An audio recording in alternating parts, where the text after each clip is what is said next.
Good morning students. देखो last time हमने अपना 13 चैप्टर खत्म किया था। आज हम अपना नेक्स्ट चैप्टर स्टार्ट कर रहे हैं कोनिक सेक्शन से रिलेटेड। कोनिक सेक्शन का मतलब क्या होता है, पहले चैप्टर का नेम का मतलब तुम्हें पता होना चाहिए। कोनिक का मतलब होता है कि ऐसे फिगर जिनकी कोई ना कोई कर्व्ड शेप हो। ठीक है, मतलब हम सेक्शंस अलग अलग तरीके के सेक्शंस पर अलग अलग पार्ट्स हमने पढ़े। हमने स्ट्रेट लाइन पढ़ा है, ठीक है। तो अब हम पढ़ेंगे ऐसी लाइन, ऐसी कर्व जिसकी कोई एक स्ट्रेट शेप नहीं है, कैसी भी कोई पर्टिकुलर शेप्स हो सकती है। अब ये जो कोनिक सेक्शन है इसके भी आगे पार्ट्स हैं कि हम जो ये कर्व्स ड्रॉ कर रहे हैं वो ओपन कर्व्स हैं या क्लोज्ड कर्व्स हैं, कि मतलब कब ये कर्व्स जो हैं वो सर्कल बन रही हैं, कब हाइपरबोला बन रही है, कब पैराबोला बन रही है, कब एलिप्स बन रही हैं। ये ऐसी अलग अलग तरीके की हम कर्व्स के बारे में पढ़ेंगे। तो पहले जिस कर्व के बारे में हम पढ़ रहे हैं वो है हमारी सर्कल। देखो तुम्हें पता है कि सर्कल जो होता है वो अपने आप में क्लोज्ड होता है, उसका कोई एंड पॉइंट हमें पता नहीं होता। तो इसका मतलब पहले जो हम पढ़ रहे हैं वो किसके बारे में पढ़ रहे हैं, हम क्लोज्ड कर्व्स के बारे में। तो सर्कल की हम डेफिनेशन से स्टार्ट करते हैं। देखो सर्कल तुमने अपनी लोअर क्लासेस में पहले भी पढ़ा हुआ है, तो सर्कल की डेफिनेशन तुम सबको पता होगी, तो हम उसी को रिवाइज करते हैं। इस circle is the locus of A point, कि एक सर्कल क्या होता है, किसी एक पॉइंट से का एक ऐसा लोकस जिसको उस प्लेन के ऊपर इस तरीके से मूव किया जाता है कि उसका किसी एक फिक्स पॉइंट से डिस्टेंस अगर हम मेजर करें तो वो हमेशा क्या रहता है, कांस्टेंट रहता है, ऑलवेज रिमेन कांस्टेंट। तो उसने वही बोला कि अगर मैं इसको इसी डेफिनेशन को अगर मैं कोई अपने कर्व के या फिर फिगर का रूप देना चाहूँ तो मैं कैसे दूंगी, कि देखो कि हमने कोई एक पॉइंट ले लिया। लोकस का पहले मैं मतलब बता दूं। लोकस का मतलब होता है कि ऐसा पॉइंट जहां से पूरा की पूरा फिगर ड्रॉ किया गया हो। लोकस से हमने इस कर्व को इस तरीके से मूव किया है कि उसका किसी एक फिक्स पॉइंट से डिस्टेंस क्या रहे, हमेशा कांस्टेंट रहे। फिक्स पॉइंट हमने ले लिया कोई ये, अब इसका हर जगह से डिस्टेंस क्या है, हमेशा सेम है। ठीक है, तो उस तरीके को हम क्या बोलते हैं, उस टाइप की कर्व को हम क्या बोलते हैं, सर्कल। आगे समझ। और वो जो फिक्स पॉइंट होता है वो तुम सबको पता ही है क्या होता है। ये फिक्स पॉइंट ये वाला सेंटर होता है, और फिक्स पॉइंट का बाउंड्री तक का जो डिस्टेंस होता है वो क्या होती है, रेडियस होती है। ये सारा कुछ तुमने पहले भी पढ़ा हुआ है, ठीक है। और क्योंकि जैसे मान लो ये पेपर पे मैंने ड्रॉ किया, तो ये पेपर अपने आप में क्योंकि 2 डायमेंशन है तो ये अपने आप में क्या है, एक प्लेन है। आगे समझ। अब देखो अगर हम बात करें standard form of equation of circle की, कि इक्वेशन ऑफ सर्कल अगर मुझे कभी भी निकालनी हो तो उसका हमारे पास फॉर्मूला क्या है, तो वो देखो फॉर्मूला हम स्टडी करते हैं। जैसे मान लो कि ना ये हमारे पास कोई भी एक सर्कल है। अब मुझे नहीं पता कि इस सर्कल का सेंटर क्या होगा, तो मैंने अपनी तरफ से ना इस सर्कल का ये कोई सेंटर ले लिया जिसके मैंने ना कोई कोऑर्डिनेट्स बोल दिए एच और के। ठीक है, अब मैंने इस एच और के से एक ये लाइन ली, इससे मैंने एक ये लाइन ले ली, फिर इसी से मैंने एक लाइन ये ड्रॉ कर दी कोई परपेंडिकुलर डिस्टेंस की, और इस पॉइंट को मैंने ले लिया कोई P, जिसके इसको मैंने कोई ले लिया O, इस पॉइंट को मैंने ले लिया कोई A, और मैंने बोल दिया कि ना इस P पॉइंट्स के जो कोऑर्डिनेट्स है ना वो कुछ X और Y हैं। अगर P पॉइंट के कुछ कोऑर्डिनेट्स जो हैं वो X और Y है तो इट मीन्स कि यहाँ से यहाँ तक का ये जो डिस्टेंस है वो किसी X के इक्वल है। इट मीन्स कि X के कोऑर्डिनेट, A के कोऑर्डिनेट क्या हो गई, X और 0, और ये जो डिस्टेंस है वो किसके इक्वल है, Y कोऑर्डिनेट के इक्वल। ठीक है, अब देखो ये अपने आप में क्या बन रही है, एक राइट एंगल ट्रायंगल बन रही है। तुम सबको पता है कि अगर हमारे पास कोई भी एक राइट एंगल ट्रायंगल हो तो उस राइट एंगल ट्रायंगल को हम क्या बोल सकते हैं, उस पर पाइथागोरस थ्योरम का यूज कर सकते हैं। पाइथागोरस थ्योरम क्या कहती है, दैट हाइपोटेनियस का स्क्वायर जो होगा वो इक्वल्स टू होगा बेस का स्क्वायर यानी कि OA का स्क्वायर प्लस AP का स्क्वायर। आगे समझ। अब देखो अगर यहाँ से यहाँ तक का, जैसे हम जनरली एक्स वाई हमने ले लिया तो इसका कहीं ना कहीं तो एक्स एक्सिस वाई एक्सिस कहीं ना कहीं तो बन रही है ना, कहीं तो इसका ये ओरिजिन वाला पॉइंट भी होएगा 0 0 वाला। अगर ये कोई और, इसको मान लो कोई और नाम दे दो, चलो B नाम दे दिया मान लो, अब मैंने ये कोई ओरिजिन वाला पॉइंट बोल दिया, अगर इसके सेंटर को मैंने कोई एच और के नाम दे रखा है, यहाँ से यहाँ तक का अगर डिस्टेंस कोई एक्स है, हमने ये वाला डिस्टेंस कोई एक्स बोला, अगर यहाँ से यहाँ तक का डिस्टेंस एक्स है, यहाँ से यहाँ तक का डिस्टेंस कोई एच है, तो हमें तो सिर्फ ये ए बी डिस्टेंस चाहिए, ऐसे ही चाहिए ना। यहाँ पे भी इसको चेंज कर लो फिर अब, ठीक है, बी पी का स्क्वायर। अब देखो, अब मुझे तो सिर्फ ये वाला डिस्टेंस चाहिए। अब ये डिस्टेंस कितना हुआ, देखो इस पूरे x में से अगर मैं इस h को माइनस कर दूं तो मेरे पास यही डिस्टेंस बचेगा, तो मैं इसको क्या बोल सकती हूँ, x माइनस एच का होल स्क्वायर। फिर प्लस में क्या आएगा, देखो यहाँ से यहाँ तक का पूरा डिस्टेंस y है और यहाँ से यहाँ तक का पूरा डिस्टेंस कितना है, k है। तो अगर मुझे सिर्फ ये वाला डिस्टेंस चाहिए ए पी टाइप का, तो मैं इसको क्या बोल सकती हूँ, y माइनस के का होल स्क्वायर। और बी पी क्या है, रेडियस ऑफ द सर्कल है, जिसको मैंने किसी r से शो कर दिया। तो यहाँ से मुझे मिला क्या, दैट x माइनस एच का whole square plus y minus k का होल स्क्वायर जो होगा वो हमेशा इक्वल्स टू किसके होगा, r के स्क्वायर के। ये मेरे पास क्या हो गई, equation of the circle where h and k are centre of the circle and r is the radius, ठीक है, एंड r क्या है हमारे पास, रेडियस है। ये एक तो ये है हमारे पास इक्वेशन ऑफ सर्कल। अब मैं इक्वेशन ऑफ सर्कल, एक और मैं इक्वेशन ऑफ सर्कल की बात करती हूँ कि हम कैसे एक और तरीके से भी बता सकते हैं। अच्छा, एक चीज और नोट करो कि अगर मुझे कोई सर्कल ऐसा दे रखा है जिसका सेंटर जो है वो कोई एच और के होने की बजाय 0 0 हो, तो मतलब एच के किसके इक्वल है, 0 0 के इक्वल है, तो एच और के की जगह 0 0 पुट कर दो, तो क्या बन गया, x माइनस 0 का whole square plus y minus 0 का whole square is equals to किसके हो जाएगा, r के स्क्वायर के। तब उस केस में हमारे पास फॉर्मूला क्या बन जाएगा, x square plus y square is equals to r का स्क्वायर। अगर समझ, फिर उसके बाद हम बात करते हैं इसमें नेक्स्ट कि कभी हमें ऐसा करना हो, जैसे अब ये तो हो गया, अब मैं इक्वेशन ऑफ सर्कल की कोई एक और फॉर्म बन रही हूँ।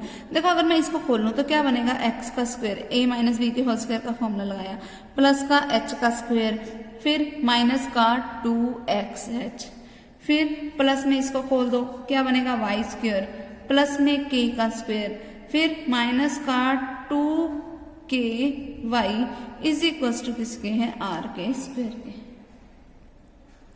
ठीक है।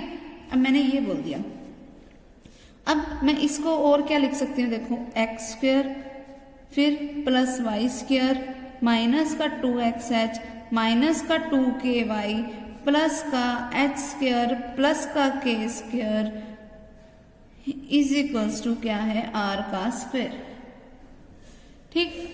अच्छा, अब हम इसको सॉल्व कैसे करेंगे, इसको सॉल्व करने का तरीका सुन लो कि इसकी एक और अगर मैं फॉर्म चेंज करना चाहूँ तो वो हम कैसे चेंज कर सकते हैं, वो ध्यान से देखो कि अगर मैं रिप्लेस कर दूं, देखो जब हम इस तरीके की फॉर्म की बात करें तब हमने सेंटर बोला अपना h और k, ये चीज ध्यान रखना कि अब यहाँ पर सेंटर h और k है। और जब हम इसको इसके लिए बात करें तो हमने लेट कर लिया h को किसी माइनस ऑफ g के इक्वल ताकि ये माइनस खत्म हो जाए, और k को लेट कर लिया किसी माइनस ऑफ f के इक्वल। तब क्या होगा हमारे पास इक्वेशन ऑफ सर्कल, तब क्या बनेगी, x square plus y square, ठीक है। फिर माइनस के h की h अगर माइनस ऑफ g के इक्वल है तो ये क्या बन गया, माइनस का 2x और h की जगह पे मैंने पुट कर दिया माइनस का g, फिर माइनस का 2 फिर इंटू में y और k को मैंने लिख दिया माइनस ऑफ f से, फिर प्लस h का स्क्वायर है मीन्स माइनस के g का स्क्वायर प्लस माइनस के f का स्क्वायर इज इक्वल्स टू में पड़ा है मेरे पास किसी r का स्क्वायर। आगे समझ, फिर इसी चीज को मैं कैसे लिख सकती हूँ, that x square plus y square plus 2gx plus 2fy। अब मैंने ये जो देखो g हमारे पास कोई एक कांस्टेंट क्वांटिटी होगा, f हमारे पास कोई कांस्टेंट क्वांटिटी होगा, और तो प्लस अब ये r स्क्वायर को मैं इधर ले आऊं तो वो इधर आके क्या हो जाएगा, माइनस हो जाएगा।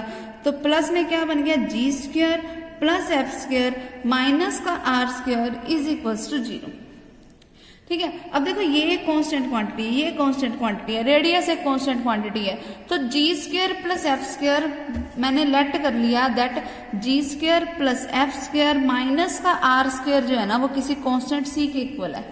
ठीक है, तो मैं इसको कांस्टेंट से रिप्लेस कर सकती हूँ। तो अब ये इक्वेशन मेरे पास बन क्या गई, that x square plus y square plus 2gx plus 2fy फिर प्लस का c, जो ये सारी क्वांटिटी थी उसको मैंने रिप्लेस किससे कर दिया, c से, इज इक्वल्स टू 0। तो ये मेरे पास आ गई इक्वेशन ऑफ द सर्कल। तो अगर एक चीज ध्यान दो, अगर मुझे कभी किसी सम में ये बोल दिया कि मुझे ना सेंटर दे रखा है 1 2, अगर मुझे ये बोल रखा है कि सेंटर दे रखा है 1 2, तो इट मीन्स कि अगर तुम इस फॉर्मूले का यूज कर रहे हो ना, अब देखो सेंटर है 1 2, इट मीन्स कि ये वैल्यू किसके इक्वल है, h और k की, और h खुद किसके इक्वल होता है, माइनस ऑफ g के। इट मीन्स कि माइनस ऑफ g जो है ना वो 1 के इक्वल है, तो g की वैल्यू तुम क्या पुट करोगे, माइनस का 1। अब 2 किसके इक्वल था, k के, और अपन ने k को किसके इक्वल लिया, माइनस ऑफ f के। इट मीन्स कि 2 किसके इक्वल हो गया, माइनस ऑफ f के, तो f की वैल्यू तुम क्या लोगे, माइनस ऑफ 2 लोगे। ठीक है, अगर तुम्हें सेंटर दे रखा है 1 2, अगर तुम इस फॉर्मूले का यूज कर रहे हो तो यहाँ सीधा 1 पुट कर दो, यहाँ 2 पुट कर दो, कोई दिक्कत नहीं है। लेकिन अगर तुम फॉर्मूला ये यूज कर रहे हो ना, जनरली हम इसी फॉर्मूले का यूज करेंगे, अगर तुम फॉर्मूला ये यूज कर रहे हो तो तुमने उस सेंटर G पे यहाँ पर -1 लगाना है और F पे -2 लगाना है, ये चीज ध्यान रखना हमेशा। Okay, clear. और फिर ये जो C है कि तुम इस c की क्या वैल्यू पुट करोगे, देखो मैंने अभी ये बताया that g square plus f square minus का r square is equals to something c है। कई बार हमें वो कांस्टेंट c भी दिया होगा, तो तब मुझे वो रेडियस निकालने को बोल देगा, तो वो हम कैसे निकालेंगे, g square plus f square minus का c जो होगा ना वो इक्वल्स टू किसके होगा, r स्क्वायर के। इसका मतलब r किसके इक्वल हो गया, under the root of g square plus f square minus का c। आगे समझ, इस तरीके से हम कोई भी रेडियस भी फाइंड आउट कर सकते हैं। अगर मैं इसी रेडियस को h और k की फॉर्म में निकालना चाहूं तब भी मैं निकाल सकती हूँ। देखो h क्या था मेरे पास, माइनस ऑफ g के इक्वल, तो g किसके इक्वल हो गया, माइनस h के। और अगर k किसी माइनस ऑफ f के इक्वल था तो f किसके इक्वल हो गया, माइनस ऑफ k के इक्वल। तो अब इन वैल्यूज को यहाँ पे पुट करो, under the root of minus h का whole square plus minus k का होल स्क्वायर माइनस का c। तो r मेरे पास मैं ये भी बोल सकती हूँ, माइनस का स्क्वायर करोगे तो क्वांटिटी प्लस की, h square plus k square minus c, तो जो मर्जी यूज कर सकते हो। ठीक है, लेकिन मेंशन सही करना। ओके, ये है हमारे पास तरीका इक्वेशन ऑफ सर्कल को फाइंड आउट करने का। ओके, अब देखो हमारे पास इसमें और हमारे पास कंडीशंस बना के दे रखी हैं। जो इसका ये वाला पेज है ये मैं तुम्हें ऑलरेडी करवा चुकी हूँ इसको सोल्व। ठीक है, अब हम इसकी बात कर लेते हैं। यहाँ हमारे पास कंडीशंस बनी हुई हैं। देखो फर्स्ट कंडीशन, उसमें हमारे पास फर्स्ट नोट हमारे पास क्या बोला है कि अगर a पॉइंट 0 से बड़ा हो, अगर हमारे पास जो मैं वैल्यूज दे रखी हैं अगर वो 0 से बड़ी है तो जो हमारा सर्कल होएगा वो रियल सर्कल होएगा। अगर रेडियस की वैल्यू 0 के इक्वल है तो वो हमारे पास पॉइंट सर्कल होगा। अगर रेडियस का स्क्वायर की वैल्यू 0 से छोटी है तब वो इमेजिनरी सर्कल होएगा। अब हमें ये दे रखा है कि अगर कोई एक सर्कल ओरिजिन पे लाई करता है, ओरिजिन से पास आउट हो रहा है और उसका सेंटर जो है वो एक्स एक्सिस के ऊपर है। अब देखो ये सर्कल ऐसा ही है जो ओरिजिन से पास आउट हो रहा है और इसका सेंटर किस पे है, सिर्फ एक्स एक्सिस के ऊपर। एक्स एक्सिस पे सेंटर है तो इसका मतलब इसका सेंटर का वाई कोऑर्डिनेट 0 होएगा, तो इसीलिए इसका क्या ले रखे है, a और 0। तो और इसकी रेडियस देखो यहाँ से यहाँ तक का डिस्टेंस a है तभी एक्स कोऑर्डिनेट a बना। इसका मतलब इस सर्कल की रेडियस बाउंड्री से लेके यहाँ तक का डिस्टेंस भी क्या हो गया, फिर a हो गया। तब उस टाइप के सर्कल की हमारे पास फॉर्म बनेगी कैसे, x माइनस एच का होल स्क्वायर, यहाँ पे h की वैल्यू क्या है a, प्लस y माइनस 0 का whole square is equals to radius कितनी है a का स्क्वायर। तो हमारे पास फॉर्मूला कैसा बन गया, x square plus y square minus 2ax is equals to 0। फिर हमारे पास सेकंड कंडीशन दे रखी है, अगर सर्कल ओरिजिन से पास आउट हो रहा है और उसका सेंटर कहाँ है, वाई एक्सिस के ऊपर। अगर सेंटर वाई एक्सिस के ऊपर है इट मीन्स कि इसका एक्स कोऑर्डिनेट 0, तो इसका सेंटर क्या होगा, 0 और a।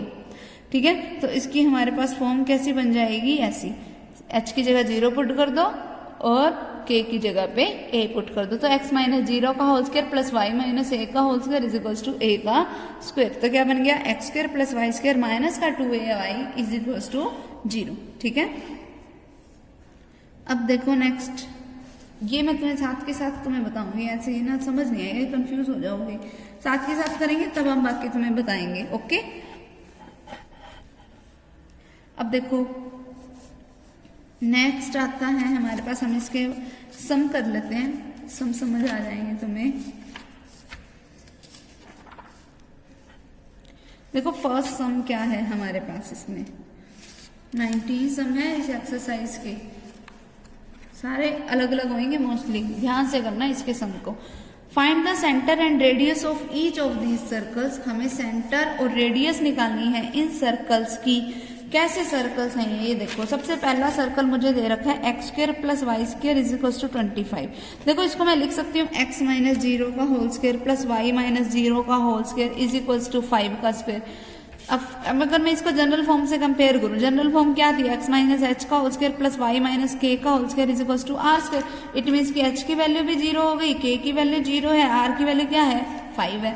तो इसका मतलब इसका सेंटर क्या हो गया, सेंटर क्या बोला था मैंने, एच और के बोला था जनरली, तो ये क्या हो गया 0 0, रेडियस आर कितनी है 5 है, बस ये आंसर हो गया इसका। ठीक है, फिर अब देखो इस वाले में बात करें, अगर हम x square plus y minus 2 का होल स्क्वायर, तो इसका सेंटर क्या हो गया 0 और 2, रेडियस कितनी है 1। इसका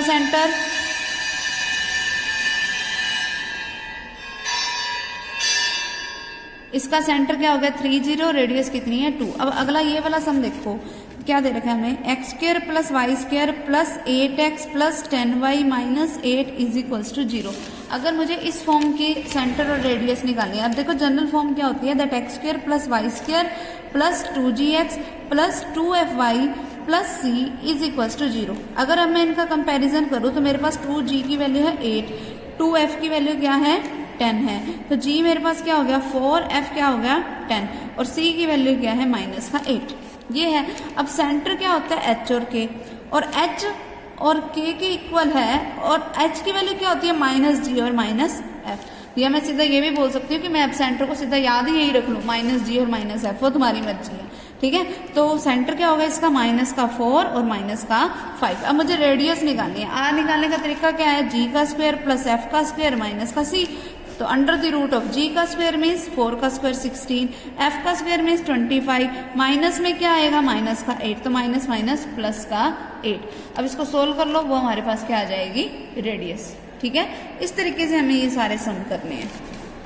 ओके, तो इसके पहले 2 सम तुम ट्राई करके आना बस। अब अगले वालों में सेंटर और रेडियस मुझे दे रखी है, तो बस हमने करना क्या है, इस फॉर्मूले में एक्स माइनस एच का whole square plus y minus k का whole square is equals to r square, सिर्फ इस फॉर्मूले में हमने इन सारों की वैल्यूज को पुट करना है और हमारा आंसर आ जाएगा।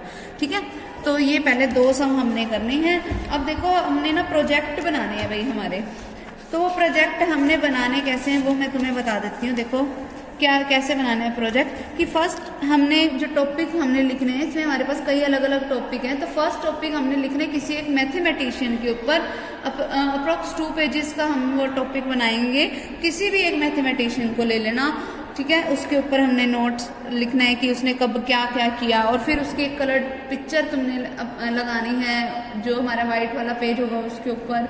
ठीक है, फिर एक सम हमने करना है वेन डायग्राम से रिलेटेड, फिर एक सम हमने करना है स्टैंडर्ड डेविएशन से रिलेटेड, फिर एक सम हमने करना है 6 चैप्टर जो लास्ट एक्सरसाइज है, जो ग्राफिकल मेथड का सम है वो करना है। फिर हमने रैंक फाइंड आउट करनी है फादर की, जो हमारा 7 चैप्टर था कॉम्बिनेशन वाला, उसमें हमारे पास एक सम था हम रैंक फाइंड आउट करने वाला, तो वो मैंने तुम्हें एक सम दिया है कि हमें फादर वर्ड की रैंक को फाइंड आउट करना है।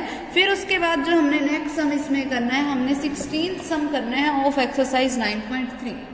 ठीक है, तो ये सब हमने करना है।